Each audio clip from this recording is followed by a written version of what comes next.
Hello friends, எல்லாருக்கும் வணக்கம். இன்றைக்கி நம்ம சேனலில் ஒரு சூப்பரான இன்ஃபர்மேஷனை தான் இந்த வீடியோவில் நம்ம ஷேர் பண்ண போகிறோம். ஸோ வீடியோவை நீங்கள் ஃபஸ்ட் வந்து லாஸ்ட் வரைக்கும் நீங்கள் ஸ்கிப் பண்ணாமல் பாருங்கள். இன்றைக்கி வீடியோவில் HDFC பேங்க்கில் இருக்கிற ஒரு மியூச்சுவல் ஃபண்ட், அதாவது மிட் கேப் ஃபண்ட்ஸை பற்றி தான் இந்த வீடியோவில் நம்ம டிஸ்கஸ் பண்ண போகிறோம். ஸோ இந்த மிட் கேப் ஃபண்ட்ஸ்னால் என்ன, ஸோ யாரெல்லாம் இன்வெஸ்ட் பண்ணலாம், இந்த மிட் கேப் ஃபண்ட்ஸில் இருக்கிற அப்ஸ் அண்ட் டவுன்ஸ் எல்லாம் என்ன, ஸோ எப்படி இன்வெஸ்ட் பண்ணணும், என்னெல்லாம் பண்ணக்கூடாது அப்படின்னு சொல்லி A to Z வரைக்கும் இந்த வீடியோ நம்ம பார்க்க போகிறோம். ஃபஸ்ட்டு மிட் கேப் ஃபண்ட்ஸ்னால் என்ன அப்படின்றத நம்ம தெரிஞ்சுக்கலாம். ஸோ மிட் கேப் ஃபண்ட்ஸை பொறுத்த வரைக்கும் பார்த்தீங்க அப்படின்னா, ஸோ மார்க்கெட்டில் AUM அப்படின்னு சொல்லுவாங்க, அசட் அண்டர் மேனேஜ்மெண்ட்டை பேஸ் பண்ணி தான் ஒவ்வொரு ஃபண்ட்ஸும், ஸோ மிட் கேப் ஃபண்ட்ஸா, லார்ஜ் கேப் ஃபண்ட்ஸா, கான்ட்ரா ஃபண்டா அப்படின்னு சொல்லி ஸோ ஒவ்வொரு ஃபண்ட்ஸையும் தனித்தனியாக செப்பரேட் பண்ணுவாங்க. ஸோ அப்படி பண்ணும்போது இந்த மிட் கேப் ஃபண்ட்ஸ் அப்படின்றது மீடியம் லெவலில் இருக்கிற கம்பெனிஸில் இன்வெஸ்ட் பண்ணுறது தான் இந்த mid cap funds. So mostly இந்த கம்பெனிஸில் வந்து லோ லெவலில் இருக்கிற அதாவது மீடியம் லெவலில் இருக்கிற கம்பெனிஸில் இன்வெஸ்ட் பண்ணுவாங்க. ஸோ ஆனால் இதனுடைய ரிட்டர்ன்ஸ் வந்து அதிகமாக இருக்கும். ஸோ அடுத்தது ஃபண்ட்ஸ் ஆப்ஜெக்டிவ்ஸும் என்ன அப்படின்றத நம்ம பார்க்கலாம். ஸோ இந்த ஃபண்ட்ஸை பொறுத்த வரைக்கும் பார்த்திங்க அப்படின்னா இன்வெஸ்ட் பண்ணுறது வந்து ஃபாஸ்ட்டாக க்ரோவிங் இருக்கும் அப்படின்றதையும் சொல்லியிருக்காங்க. ஸோ இந்த மிட் கேப் ஃபண்ட்ஸ், ஸோ அதே போல் இந்த மிட் கேப் ஃபண்ட்ஸில் 5 இயர்ஸுக்கு மேலே இருக்கிற டென்யூர்ஸ் வந்து நீங்கள் சூஸ் பண்ணி இன்வெஸ்ட் பண்ணும்போது அதிகமான உங்களுக்கு க்ரோத் இருக்கும். அதுவே ஷார்ட் டேர்மை நீங்கள் இன்வெஸ்ட் பண்ணுறீங்க அப்படின்னா ஸோ அதை அவாய்ட் பண்ணுறது உங்களுக்கு ரொம்பவே யூஸ்ஃபுல்லாக இருக்கும் அப்படின்றது தான் இதில் வந்து சொல்லியிருக்காங்க. ஸோ அடுத்தது பாயிண்ட் 3ல் வந்து பார்த்தீங்க அப்படின்னா பேசிக்கான டீட்டெயில்ஸ், இந்த HDFC பேங்க்கில் இருக்கிற இந்த பேசிக் டீட்டெயில்ஸ் என்ன, இந்த ஃபண்ட்ஸுடைய பேசிக் டீட்டெயில்ஸ் என்ன அப்படின்றத நம்ம பார்க்கலாம். ஸோ ஃபண்ட்ஸ் டைப்பை பொறுத்த வரைக்கும் equity and mid cap funds.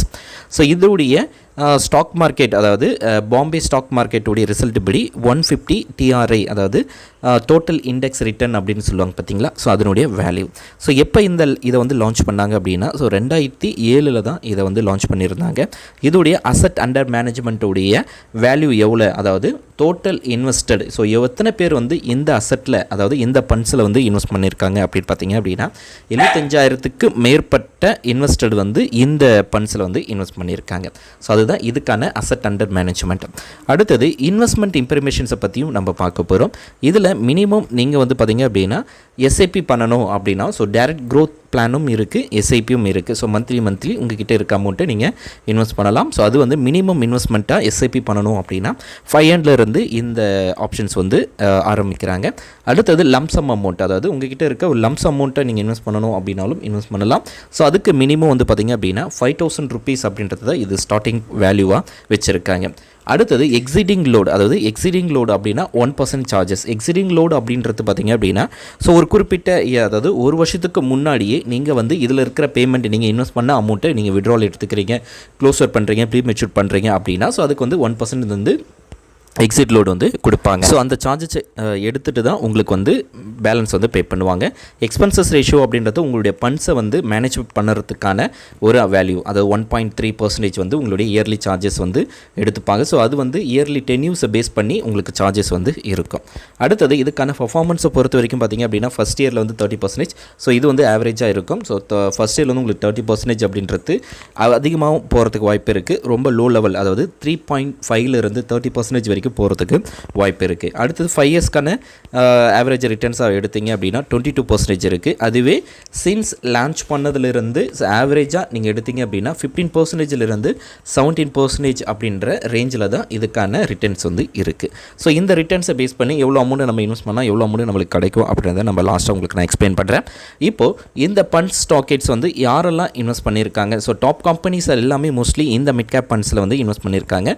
So Indian hotel companies வந்து இன்வெஸ்ட் பண்ணியிருக்காங்க, ஃபெடரல் பேங்க் வந்து இன்வெஸ்ட் பண்ணியிருக்காங்க, ஸோ பேங்க் ஃபைனான்ஸ்.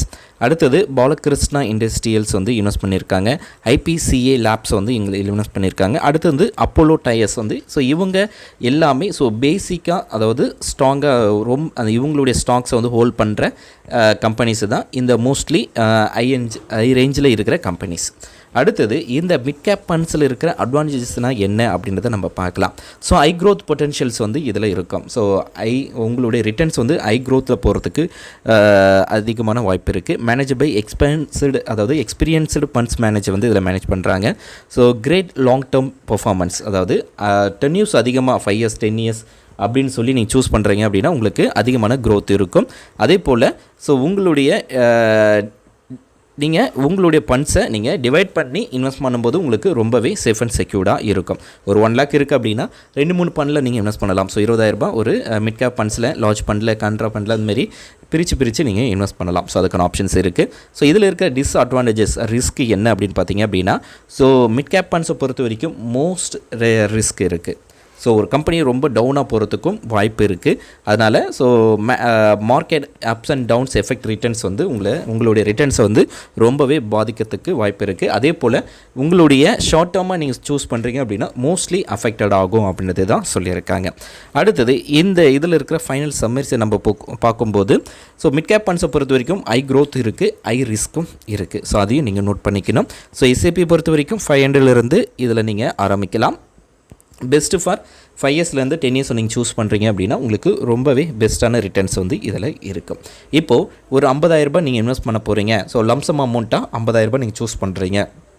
5 yearsக்கு வந்து நீங்கள் சூஸ் பண்ணுறீங்க அப்படின்னா உங்களுக்கு வந்து ஃபைனல் வேல்யூவாக ஸோ நீங்கள் இன்வெஸ்ட் பண்ணது 50,000, இன்ட்ரெஸ்ட் அமௌண்ட் 50,000 கிடைக்கும். ஸோ டோட்டலாக 1 lakh வந்து நீங்கள் உங்களுக்கு ரிட்டர்ன்ஸ் கிடைக்கும். அதுவே நீங்கள் 10 yearsக்கான டென்யூஸ் வந்து நீங்கள் 50,000 இன்வெஸ்ட் பண்ணுறீங்க அப்படின்னா 2,02,277 ரூபா உங்களுக்கு ரிட்டர்ன்ஸ் கிடைக்கும். அதுவே 15 வருஷத்துக்கு நீங்கள் இன்வெஸ்ட் பண்ணும்போது 4,06,853 ரூபா கிடைக்கும். அதுவே நீங்கள் வந்து பார்த்தீங்க அப்படின்னா 20 வருஷத்துக்கு நீங்கள் இன்வெஸ்ட் பண்ணுறீங்க அப்படின்னா உங்களுக்கு 8,18,326 ரூபா இன்ட்ரெஸ்ட் வந்து கிடைக்கும். அதுவே 25 years வந்து நீங்கள் சூஸ் பண்ணுறீங்க அப்படின்னா உங்களுக்கு வந்து பார்த்தீங்க அப்படின்னா 16,45,000 ரூபா உங்களுக்கு வந்து இதில் ரிட்டர்ன்ஸ் கிடைக்கும். ஸோ இது வந்து 15,000 வந்து நீங்கள் இன்வெஸ்ட் பண்ணுறீங்க அப்படின்னா. அதுவே நீங்கள் 1 lakh வந்து இன்வெஸ்ட் பண்ணுறீங்க அப்படின்னா 5 yearsல வந்து 2 lakh வந்து உங்களுக்கு ஆவரேஜ் ரிட்டர்ன்ஸ் வந்து 15%. 10 years வந்து சூஸ் பண்ணுறீங்க அப்படின்னா 4,04,555 rupees வந்து கிடைக்கிது. அதுவே நீங்கள் வந்து 15 years வந்து சூஸ் பண்ணுறீங்க அப்படின்னு எடுத்துக்கலாம் அப்படின்னா ஸோ 8,13,716 rupees வந்து உங்களுக்கு கிடைக்கிது.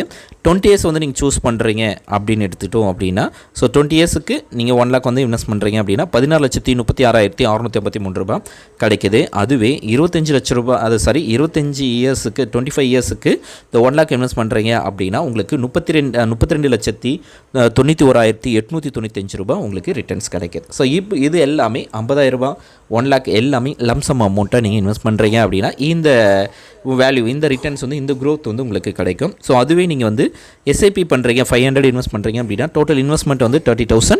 ஃபைனல் வேல்யூவாக உங்களுக்கு எவ்வளோ கிடைக்கும் அப்படின்னு பார்த்தீங்க அப்படின்னா 44,840 ரூபா உங்களுக்கு வந்து இந்த எஸ்ஐபி வந்து கிடைக்கும் 5 yearsல.